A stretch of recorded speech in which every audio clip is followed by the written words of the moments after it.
Hello friends, ఒక విమానంలో ఎక్కుతూ ప్రపంచంలోని అత్యాధునిక టెక్నాలజీ మీద నమ్మకంతో ప్రయాణం మొదలు పెడుతున్నారు అనుకోండి. కానీ ఆ విమానం 239 మంది ప్రాణాలతో ఎక్కడో తెలియకుండా మాయమైపోయింది అని ఊహించండి.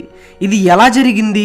శాటిలైట్స్, రాడార్స్, రెస్క్యూ టీమ్స్ వంటి అన్ని సౌకర్యాలు ఉన్నా కానీ ఒక ఎయిర్లైనర్ పూర్తిగా కనిపించకుండా ఎలా మాయమైపోయింది?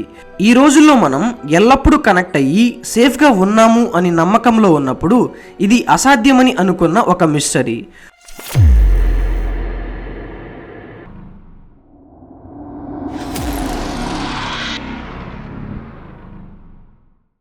మలేషియన్ ఎయిర్లైన్స్ ఫ్లైట్ MH370 యొక్క మిస్టరీ కేవలం ఒక విషాదం మాత్రమే కాదు. ఇది సమాధానం లేని ప్రశ్నలు, నిజం కోసం ఎదురుచూస్తున్న కుటుంబాలు మరియు మనం ఊహించని విధంగా ఈ ప్రపంచాన్ని కదిలించిన ఒక సంఘటన. మనం ఈ మిస్టరీలోకి అడుగు పెడితే అది మన ఏవియేషన్ టెక్నాలజీ మరియు ట్రస్ట్ మీద ఉన్న నమ్మకాన్ని మార్చేసే ఒక కథ. ఏవియేషన్ చరిత్రలోనే మలేషియన్ ఎయిర్లైనర్ ఫ్లైట్ MH370 మాయమైన విషయం ఒక అద్భుతమైన మిస్టరీగా నిలిచిపోయింది. 2014 మార్చ్ 8న 239 మంది ప్రయాణికులతో ఒక పెద్ద కమర్షియల్ ఎయిర్లైనర్ ఒక్కసారిగా అదృశ్యమైపోయింది. రాడార్స్, శాటిలైట్ ట్రాకింగ్ మరియు టెక్నాలజీ ద్వారా ఫ్లైట్ మీద ఎప్పటికప్పుడు నిఘా ఉండే ఈ రోజుల్లో అత్యంత జాగ్రత్తలతో ప్రయాణాన్ని మొదలుపెట్టిన బోయింగ్ 777 లాంటి విమానం అలా ఎలా మాయమైపోయింది? MH370 గురించి గాలింపు చర్యలు కొనసాగుతున్న కొద్దీ అనేక థియరీలు, విషయాలు వినిపించాయి. కొన్నిటికి ఆధారాలు ఉన్నాయి, మరికొన్నిటికి ఆధారాలు అసలు లేవు. కుటుంబాలు మరియు స్నేహితులు ఏదో ఒక పరిష్కారం దొరకాలని ఆశతో ఎదురు చూశారు.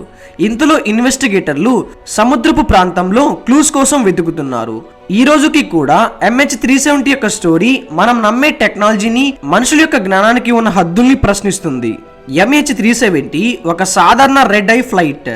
రెడ్ ఐ ఫ్లైట్ అనేది రాత్రికి బయలుదేరి ఉదయం గమ్యస్థానానికి చేరుకునే విమానం. కౌలాలంపూర్ నుండి బీజింగ్కి ప్లెయిన్ బోయింగ్ 777. దీన్ని ఆపరేట్ చేయడానికి కెప్టెన్ జహారీ అహ్మద్ షా 18,000 గంటలకు పైగా విమానాన్ని నడిపిన ఎక్స్పీరియన్స్ ఉంది. ఆఫీసర్ ఫరీక్ అబ్దుల్ హమీద్తో కలిసి ఉన్నారు.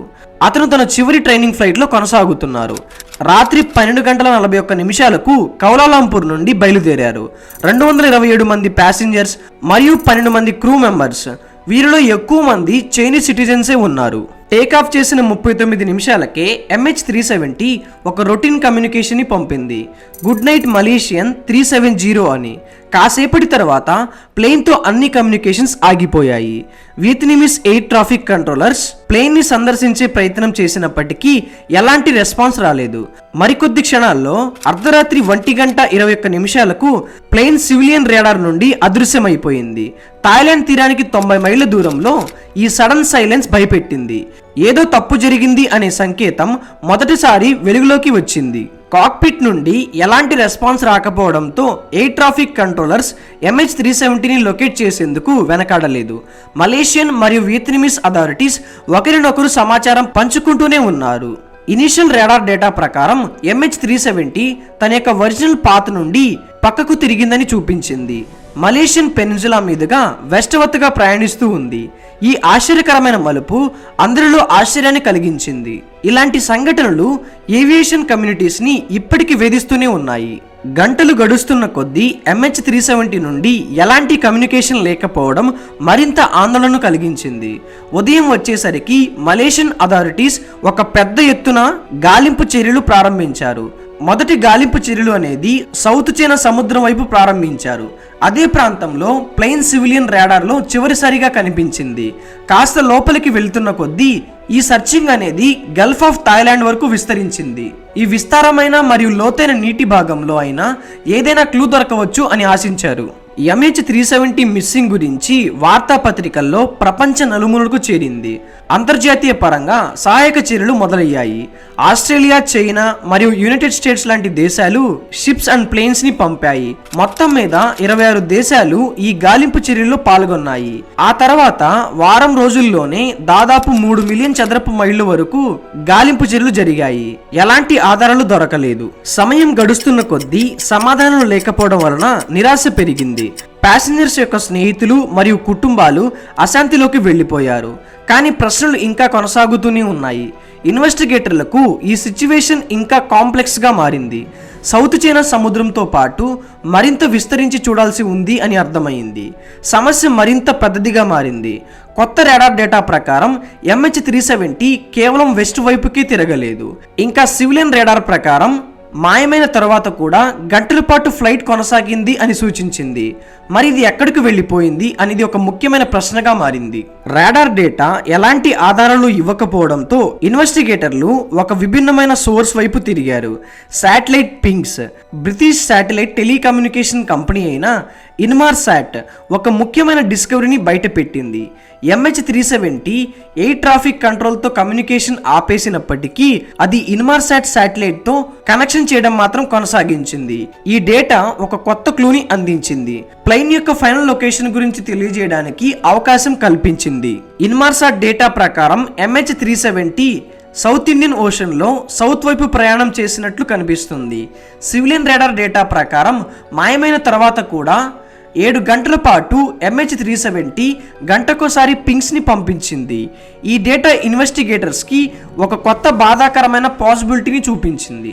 MH370 ఆస్ట్రేలియాకి వెస్ట్లోని సౌత్ ఇండియన్ ఓషన్లో అత్యంత రిమోట్ ప్రాంతంలోకి వెళ్ళి ఫ్యూయల్ అయిపోవడంతో క్రాష్ అయింది.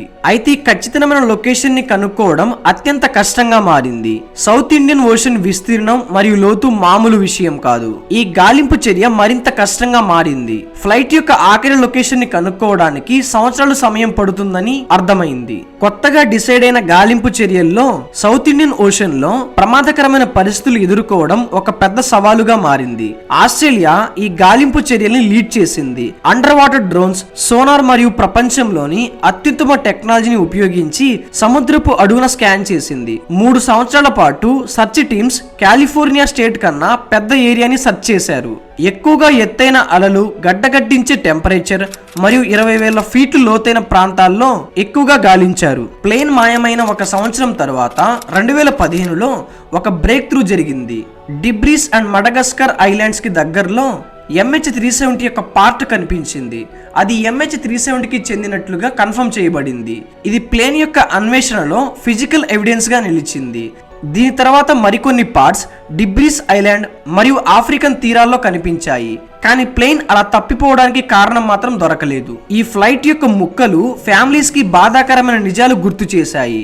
అంటే ప్లేన్ సౌత్ ఇండియన్ ఓషన్ లో ఒక భయానక ముగింపు పొందిందని అర్థమైంది.